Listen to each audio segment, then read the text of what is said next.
Hello everyone and welcome to the intro video for the Volcanic 18650 Mechanical Squonk mod, the newest mod from Snowcat Mods. So I'm going to introduce this product, which is the first 18650 single 18650 mod that Snowcat Mods has ever made. There were two things I wanted to achieve with this, which was number one, I wanted to take the traditional box indoor Squonk design, mix it up, reduce some of the things I didn't like about that particular standard. And then I also wanted to make a design that really emphasizes the strength of 3D printing. So the strength of 3D printing is that it can make very, very complex internal designs. It is the only form of manufacturing currently available that can do that. So basically, this can only be 3D printed. If you wanted to make something similar, you would have to probably remove many of the details to make it happen. So this is a little bit of a technical achievement. I hope people can appreciate that. So let's take a look more into this design in just a second, but first let's take a vape.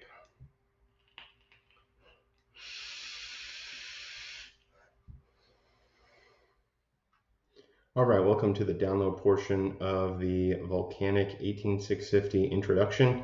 So the first thing let's do is just take a look around the mod.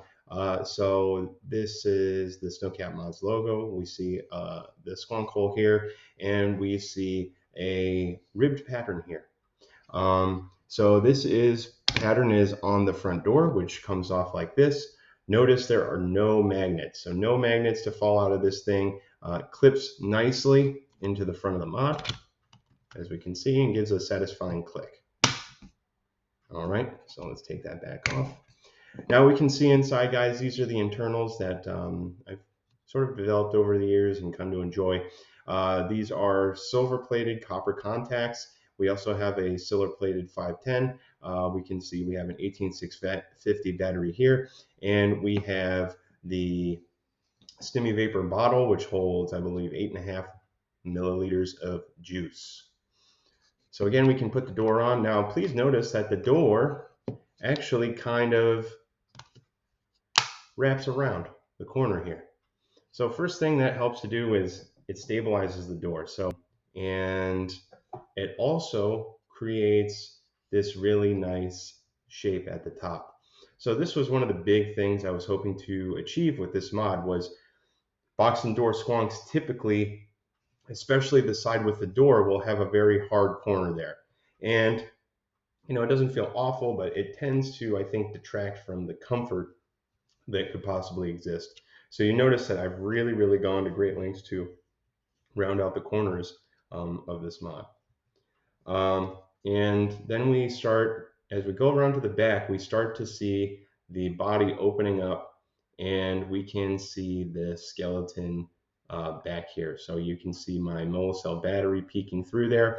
And we can also see there is a set of mountains here. So we have two mountains here, and they're kind of hidden in the back, right? So, sort of when you're just looking at it, you might not notice it, right? But if you let it look at the right angle, turn around a little bit, you can see those mountains kind of hiding behind there.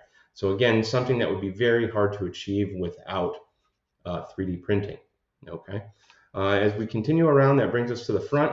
So again, we can see that the pattern kind of, blends into the side. We can see the line here where the door and the body meet. Nothing much that can really be done about that.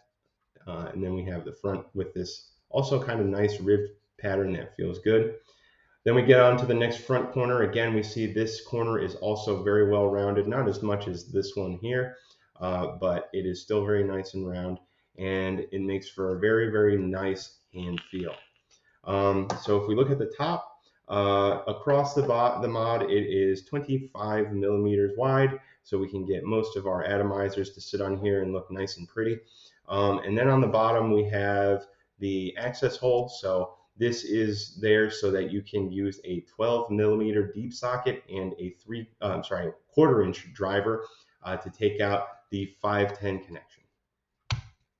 Okay. All right, so the next thing that we're going to do is take this apart. So this is super easy to assemble and disassemble, and I'm just not going to talk. I'm just going to go through and assemble it starting in just a moment.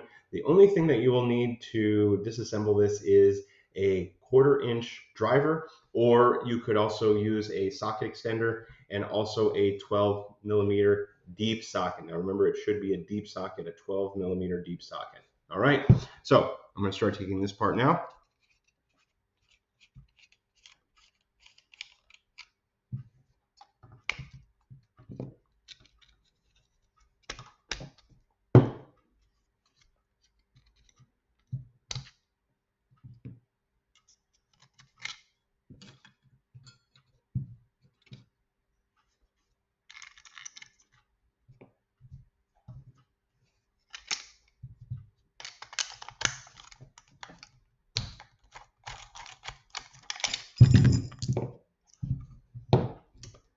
And that's all it takes to take it apart.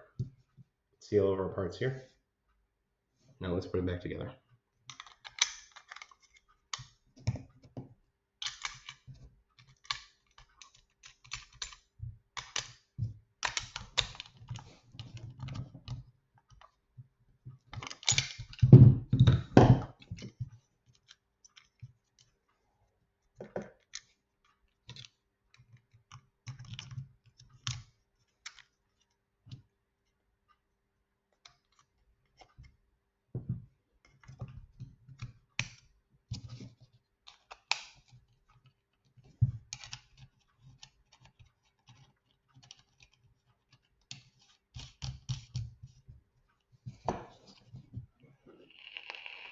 There she is, assembled and disassembled in 2 minutes.